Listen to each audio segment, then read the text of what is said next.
Yo les gars, on se retrouve aujourd'hui pour une nouvelle vidéo. Aujourd'hui on va s'intéresser à Memento qui est un nouvel archétype qui arrive dans la prochaine extension qui est Valiant Smasher qui sort je crois la semaine prochaine. Donc voilà, c'est un archétype en gros. Le principe c'est d'avoir repris des monstres un petit peu à l'ancienne et les avoir remis au goût du jour dans un archétype étant donné que les monstres ne faisaient pas forcément partie d'un archétype avant. Ça rappelle vraiment le côté zombie, par exemple le dragon noir aux yeux rouges qui a été repris en mode rétro zombie.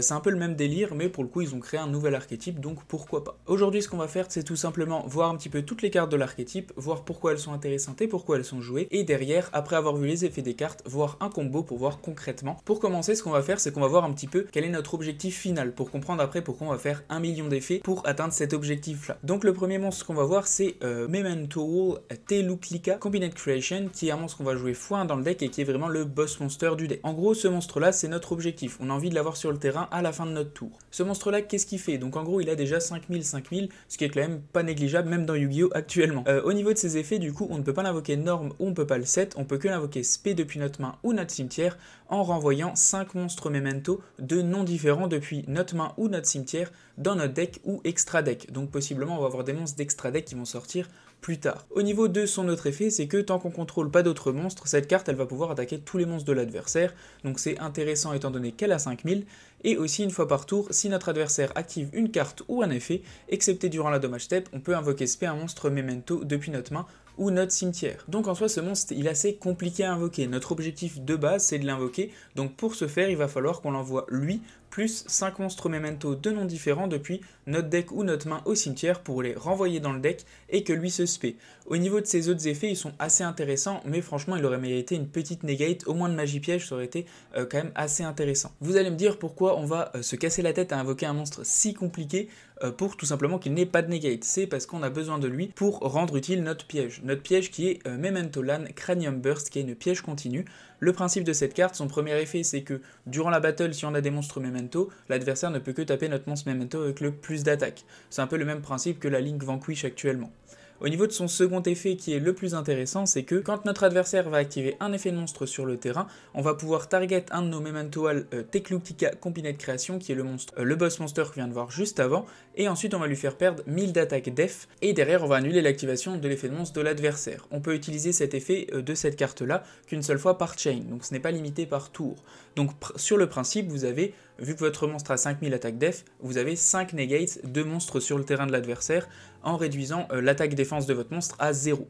Le principe de cette carte est assez intéressant, le seul souci je trouve personnellement c'est que ça reste que des monstres sur le terrain, donc bon en général l'adversaire en fait 1 ou 2, mais c'est rare qu'on fasse 5 effets de monstres, donc c'est presque inutile à ce niveau là. Et le souci aussi c'est qu'on ne détruit pas la carte après l'avoir negate. Honnêtement je trouve que c'est un archétype qui est sympa, mais je trouve ça dommage que cette piège là soit pas vraiment un peu plus vénère pour que ça fasse un peu plus peur. Voilà nos objectifs de base dans ce deck là, c'est d'avoir 7 pièges 7 plus notre monstre à 5000 sur le terrain pour pouvoir profiter des 5 negates. On va jouer une deuxième piège dans le deck qui est Memento Tlan Fracture Danse, un peu à la manière d'un deck Salamangreat. Votre carte qu'on a vue juste avant ça va être Roar et celle-ci ça va être Rage. Les deux ont des effets assez différents mais qui sont super intéressants et ça reste assez stable dans un combo de base d'aller chercher les deux. Donc honnêtement autant la jouer. Du coup, au niveau de son effet, si on contrôle un monstre Memento, on target une carte sur le terrain et on la détruit. Derrière si on contrôle notre boss monster, on va pouvoir détruire une carte de plus. Autre effet c'est que quand il y a une attaque qui implique un monstre Memento, on va pouvoir la bannir depuis le cimetière et tous les monstres de l'adversaire vont perdre 1000 d'attaque. En soi c'est un effet qu'on peut faire durant la dommage step, donc si l'adversaire ne connaît pas le deck ça peut être intéressant à ce niveau là, mais après c'est pas non plus un truc trop dingo.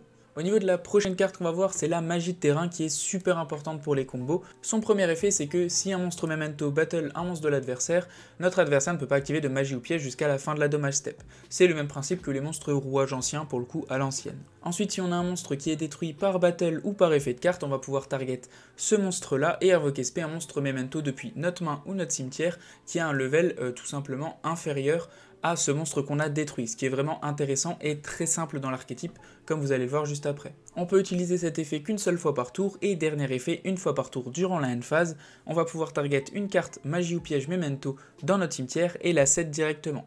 Ce qu'il y a d'intéressant avec ça, c'est comme on a vu les pièges juste avant, on va potentiellement être obligé d'aller en chercher une depuis notre deck à notre main, mais on peut aussi en envoyer une depuis notre deck au cimetière et en end phase la récupérer pour la set sur notre terrain. On va maintenant commencer les monstres avec la première qui est Memento Tlan Anguish.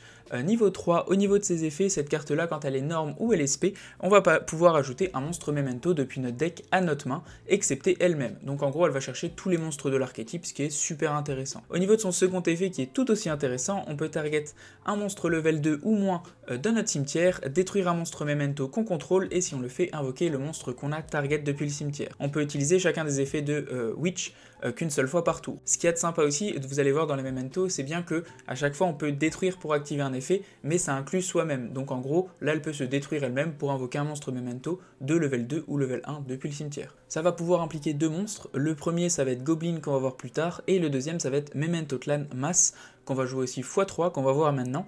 Au niveau de son effet à elle, c'est que déjà durant le tour de l'adversaire, durant la main phase, on va pouvoir, si on contrôle notre boss monster sur le terrain, l'envoyer depuis notre main au cimetière, target un monstre de l'adversaire et en prendre le contrôle jusqu'à la end phase.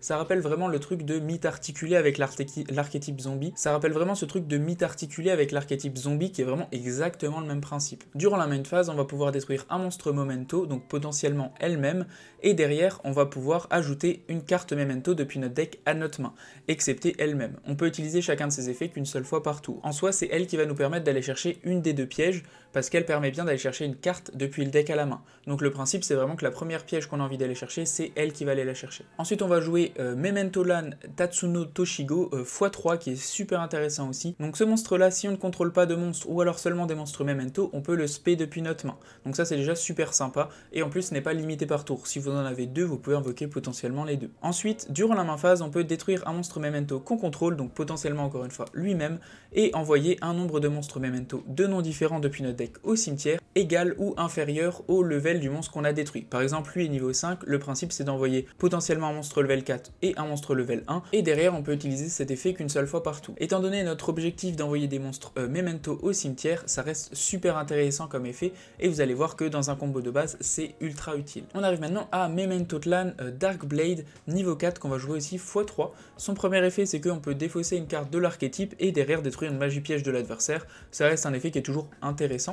Ensuite, son deuxième effet, c'est que durant la main phase, on peut détruire un monstre Memento qu'on contrôle, et si on le fait invoquer spécialement un monstre level 3 ou moins Memento depuis notre deck. Donc lui en gros il permet de spell puis le deck, et on a trois possibilités. On va avoir le Goblin qu'on va voir juste après, on a Anguish qui est super intéressante avec cet effet et qui est en général la carte qu'on va spé, et on va avoir aussi possiblement Mass si on en a besoin dans certaines situations. Ensuite on va jouer un seul Memento Clan Goblin niveau 1, donc au niveau de son effet déjà il est un peu le même que l'autre niveau 1, durant la main phase, si on contrôle le boss monster, on peut l'envoyer depuis notre main au cimetière, et pour le reste de ce tour, notre adversaire ne peut pas target nos monstres Memento avec des effets de cartes. C'est en soi intéressant comme effet, mais en général elle retourne dans le deck parce qu'on en a besoin pour invoquer notre boss monster, donc un petit peu moins intéressant à ce niveau-là. Son second effet c'est que durant la main phase, on va pouvoir détruire un monstre Memento qu'on contrôle, et si on le fait envoyer jusqu'à 2 cartes Memento de noms différents depuis notre deck au cimetière, excepté lui-même, et on peut activer ses effets qu'une seule fois par tour. Son effet à Goblin il est ultra intéressant, il permet de finir la boucle du combo,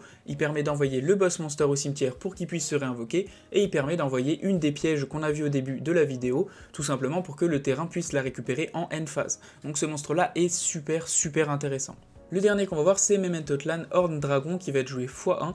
Au niveau de ses effets, si on a 3 monstres Memento de noms différents ou plus dans le cimetière, on peut le spé depuis notre main, et on peut invoquer spé comme ça qu'une seule fois par tour. Si cette carte sur le terrain est détruite par un effet de carte, on va pouvoir target 3 cartes face-up sur le terrain et les détruire en incluant une carte Memento. Derrière on peut activer cet effet qu'une seule fois par tour. Donc ce monstre là il est plus intéressant si on fait deuxième ou si on veut détruire des choses sur le board, mais reste je trouve assez situationnel. Je pense qu'avec le prochain support, on va forcément le dégager du deck, malgré que c'est vraiment la carte un peu la plus emblématique à l'ancienne. Au niveau de la dernière carte qu'on va voir, c'est Memento Clan Bonne Partie, la magie rapide qu'on va jouer x3 parce qu'elle permet de stabiliser nos combos. Au niveau de son effet, c'est qu'on détruit un monstre Memento depuis notre main ou face-up depuis notre terrain, et on prend un monstre Memento de notre deck de noms différents, et on peut ou l'invoquer spécialement sur notre terrain en position de défense ou le récupérer à la main. Donc ça permet tout simplement de stabiliser nos monstres, donc c'est super intéressant. En plus c'est une magie rapide, donc potentiellement si vous prenez Imperm sur un de vos effets sur le terrain, vous pouvez la chain, envoyer votre monstre au cimetière et respect un autre monstre de l'archétype. Autre effet, c'est que durant la main phase, on peut la bannir depuis notre cimetière, target un monstre Memento sur notre terrain, et ce monstre là va avoir des dommages perçants, donc ça reste super intéressant avec un monstre à 5000 d'attaque, on va pas se mentir. Au niveau du combo de base avec le deck, vous allez avoir besoin du cheval niveau 5 plus de votre terrain. Donc ce qu'on va faire, c'est qu'on va directement activer le terrain, ensuite on va juste set ça parce que sinon ça va être relou. On va activer l'effet de notre cheval qui va pouvoir se spé sur le terrain grâce à son propre effet. Derrière, on va pouvoir faire son deuxième effet, on va se détruire nous-mêmes, on va pouvoir envoyer au cimetière du coup notre niveau 4 et on va pouvoir aussi envoyer notre goblin. Ensuite, on a bien le terrain qui s'active, comme il y a bien un de nos monstres qui a été détruit par effet de carte, on va pouvoir respé. Donc on target notre monstre là et on spé bien un monstre qui a moins de level, donc on va pouvoir invoquer directement notre Dark Blade. Notre Dark Blade arrive sur le terrain, on active son effet, on va se péter nous-mêmes pour invoquer un monstre level 3. Là, à ce moment-là, on va invoquer notre Anguish. Anguish, quand elle arrive, elle est bien spé sur le terrain, donc on a son premier effet qui va s'activer. Comme le premier effet est activé, on va pouvoir aller chercher notre masse depuis notre deck à notre main. On n'a toujours pas invoqué normalement, étant donné qu'on a bien spé notre cheval au début du tour. Donc on va pouvoir invoquer normalement notre masse sur le terrain. On va pouvoir activer son effet et s'envoyer au cimetière pour aller chercher une de nos pièges. Potentiellement, on va aller chercher la plus importante qui est Burst. Ensuite, on va pouvoir activer l'effet de Anguish. On va se détruire nous-mêmes et on va vouloir aller chercher notre goblin depuis le cimetière. Donc on target notre goblin et derrière on se détruit. On va respé notre goblin, ensuite notre goblin va permettre de se détruire lui-même et on va pouvoir envoyer notre deuxième piège de notre deck au cimetière plus notre Memental Teclutica. Ensuite notre Memental Teclutica, il va pouvoir activer son effet, enfin pas activer son effet mais juste se spé en renvoyant tous les monstres. Donc là on va renvoyer tous nos monstres différents depuis notre cimetière comme ceci et là il va pouvoir se spé sur le terrain à 5000 d'attaque. Derrière on a bien nos deux pièges, donc on va mettre notre piège juste ici. Et en end phase, on a notre autre piège qui va pouvoir se set avec notre terrain, comme ceci. Et là, on a bien nos deux pièges qui sont set pour le tour de l'adversaire. Et à chacun de vos fins de tour, vous allez pouvoir reset votre piège directement sur le terrain. Ma conclusion au niveau de ce deck là, ça reste sympa d'avoir des cartes qui reviennent du rétro avec un nouveau style, un nouvel archétype, etc. Je trouve ça même plutôt bon, assez rapide. Le seul souci c'est que vous prenez une entrap sur votre loop, c'est assez compliqué de remonter. Donc clairement je pense qu'il va falloir attendre un petit peu de support et peut-être des monstres qui vont encore plus accélérer le deck pour vraiment pouvoir le jouer en mode méta, etc. Mais pour le coup, actuellement, je trouve qu'il manque encore de choses et qu'on est obligé de jouer des trucs x3 qu'on va peut-être pouvoir redescendre au niveau des ratios pour avoir des trucs qui vont un petit peu plus stabiliser. Donc voilà. En tout cas, le deck est quand même super sympa, les negates ça change un peu, le monstre à 5000 je kiffe, mais voilà, ça reste un deck qui, je trouve, actuellement n'est pas extrêmement fort, mais qui va potentiellement le devenir dans l'avenir. Mais n'oubliez pas que le deck n'est pas encore sorti, donc potentiellement on va avoir des surprises ou des feats peut-être avec d'autres archétypes qui vont faire des combos de dingo qu'on n'a pas vu arriver. Donc voilà, merci en tout cas d'avoir regardé, abonnez-vous, laissez un like et ciao ciao, à plus.